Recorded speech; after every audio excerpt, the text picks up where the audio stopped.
राधे राधे, प्रणाम। मैं पूनम अपने यूट्यूब चैनल पूनम सरिता संगीत में आप सबका तहे दिल से स्वागत करती हूँ और आप सबके लिए ईश्वर से मंगल कामना करती हूँ। आज हम लोग बहुत ही सुंदर चुटकुला गीत लेके आए हैं, नाच गीत। आप लोग सुनिए, कैसा लगा कमेंट में ज़रूर बताइएगा। खूब सारा प्यार और आशीर्वाद बनाए रखिएगा। अगर चैनल पर नए हैं तो चैनल को सब्सक्राइब जरूर करिएगा, वीडियो को ज़्यादा से ज़्यादा शेयर करिएगा। खन खन बाजे मोर कंगनवा, खन खन बाजे मोर कंगनवा, खन खन बाजे मोर कंगनवा, खन खन बाजे मोर कंगनवा।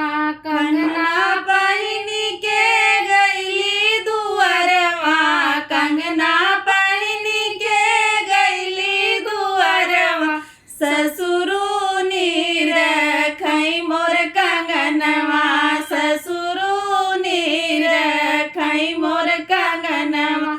ऐसन ससुरु के भेजती हर वहिया, ऐसन ससुरु के भेजती हर वहिया, जऊ घर होते मोर सावरिया, जऊ घर होते मोर सावरिया। खन खन बाजे मोर कंगनवा, खन खन बाजे मोर कंगनवा। कंगना पहिनी के गईली दोसरवा, कंगना पहिनी के गईली दोसरवा, भसुरु निरखई मोर कंगनवा, भसुरु निरखई मोर कंगनवा।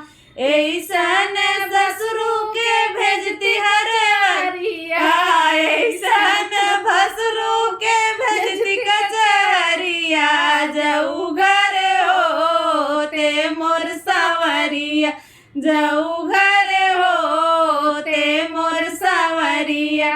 खन खन बाजे मोर कंगनवा, खन खन बाजे मोर कंगनवा। कंगना पहिनी के गईली अंगनवा, कंगना पहिनी के गईली अंगनवा, देवरू निरखई मोर कंगनवा, देवरू निरखई मोर कंगनवा।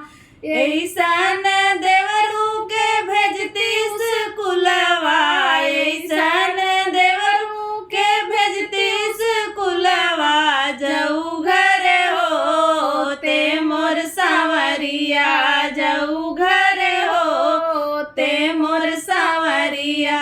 खन खन बाजे मोर कंगनवा, खन खन बाजे